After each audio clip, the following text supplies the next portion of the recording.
Let's bounce. Off night in the association, but our guys still doing their homework. Game one went the way of the Suns thanks to their budding big three. Leading the way, Chris Paul with 32, Devin Booker with 27, and Deandre Ayton with 22 points and 19 boards. Adding concern to the cause for Bucks fans, the shortcomings had nothing to do with their banged-up star in Giannis Antetokounmpo. To the surprise of many, the two-time MVP toughed it out in Game 1 to the tune of 20 points and 17 boards, but it was not enough as the Bucks fell 118 to 105.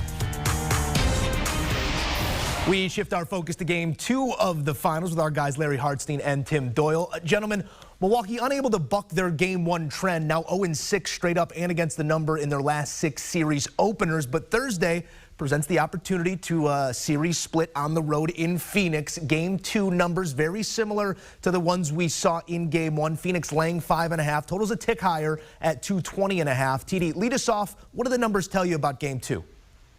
Well, I mean, Brook Lopez was in no man's land in that game, and really disappointing to see Mike Budenholzer wait until the fourth quarter to make Giannis the center and tell Brook Lopez, go sit over there.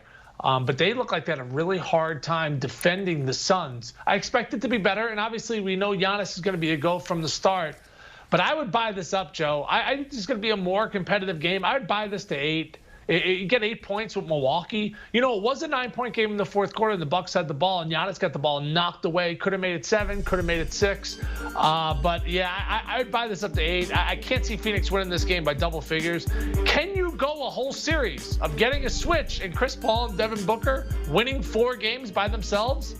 I find it hard to believe. I think Milwaukee's going to adjust. I thought they could win a game in Phoenix. I think I'm wrong about that. But 8 points, I like those odds, Larry. I expected maybe a 7 out of 10 from Giannis. He was moving like an 11 out of 10. So much better than what I expected. And I think 8 points, you buy it that much, I think you're going to get yourself a winner.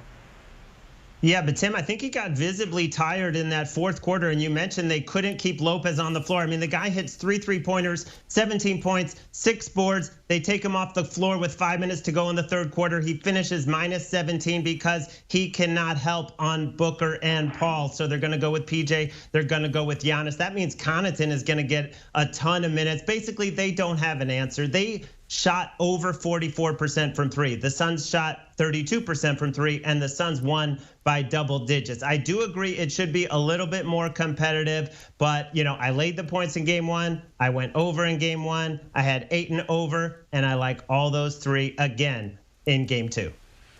All right, Larry, this one just for you, my friend. Deandre Ayton, well, he played well in Game 1, had a double-double, played the second most minutes of any Phoenix Sun, logging 39 minutes.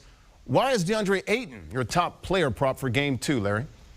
Yeah, well, you know, they only raised his prop 1 point. It was 15.5. They made it 16.5, and now it's even money, plus 100. You know, 22 points, 19 boards. There's just not a good matchup for him. Lopez is not quick enough. I don't think Portis can handle him. And if they're going to go small, he is going to continue to get opportunities inside. He came into the series shooting 70% from the field, and what does he do? He shoots 80% in Game 1. So yeah, I think 17 points is definitely in reach. I have to say, after offering up an alternate line play on Milwaukee, Tim Doyle appears to be a man ready to go out on his shield with his beloved Bucks. With that, I will ask you a question that we probably already know the answer to. TD, taking a look at the series price, you're now looking at plus 270 on the Milwaukee side. Are you diving back into that pool? Yeah, I felt like you were texting me last night during the game. Just say it. Just say mercy. You ever see Braveheart? Mercy, William, mercy. And I'm just like, freedom. I'm going to ride the Bucks here, okay? I think that they're going to take care of business at home. So, yeah, I mean, you know, winning the game in Phoenix, stuff they want to give in Phoenix. They're not losing at home, guys. They've only lost 1 playoff game at home this entire playoff season. That was the game where Trae Young had 48 points. So, you know, Giannis came back. They showed spurts, but hey, Phoenix was the better team. That's why Game 2, I'm going to actually stay away. Really don't have a strong opinion on it. Bud did not make an adjustment until very late in the game. Obviously, got to have Brook Lopez out there, but do you have him starting? Do you have him coming off the bench? This is a wait-and-see approach for me in Game number 2. I have a hard time believing, Larry, that Chris Paul and Devin Booker are going to be able to make shots like that on Milwaukee's home floor. Plus, Giannis is going to have more minutes under his belt. And the odds are still pretty juicy. But it didn't end well for William Wallace, okay? Hopefully that's a little bit better for me. Well, I agree, Tim. I mean, the Suns haven't done anything yet. They were expected to take that game, especially game one. We'll see if game two, if they really put the hammer down. And you mentioned Paul and Booker can't be expected to shoot like that. Well, Jay Crowder didn't make a shot. So, I mean, he's going to come out and he's going to shoot better. So things will even out. I played the Suns before the series. I like them in 6. I'm going to stick to both of those plays. All right, gents, we saw Chris Paul had his imprint all over game one, and after missing 2 playoff games with that hyperextended knee, Giannis finishing with a double-double, 20 and 17. And fellas, we still have 3 games left at least in this series. Now, if you were going to the wagering window, who was your pick to win Finals MVP? We'll start with you first, Tim. Yeah, I mean, it's Chris Paul. I mean, no, but I can't pick him, right? Because I'm picking the Bucks to go out there and win the finals.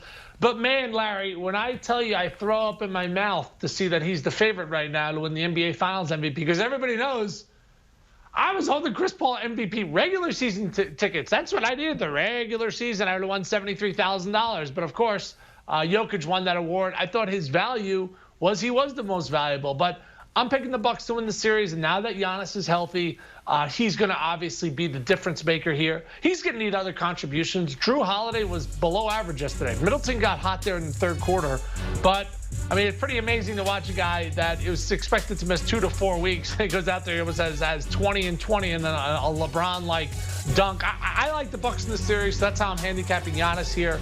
If you like the Suns, only 2 guys could win the MVP, but maybe not, Larry. Maybe not. Do you think Deandre Ayton's a legit contender to win an MVP? Well, he was 20-1 before the series, 10-1 now.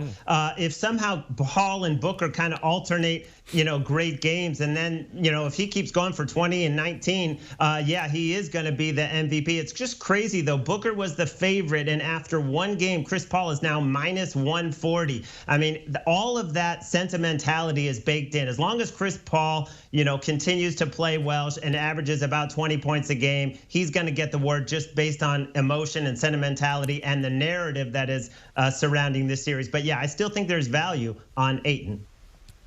All right, guys, thank you. We'll talk to you guys a little bit later. Let's go ahead and take a look here at the recap. And we saw TD. He's still on the Bucks, and so am I, man. I guess as the old rap song goes, I like big Bucks, and I cannot lie. But I tell you what, I'm a little nervous here going into Game 2 on Thursday night. Game 2 pick.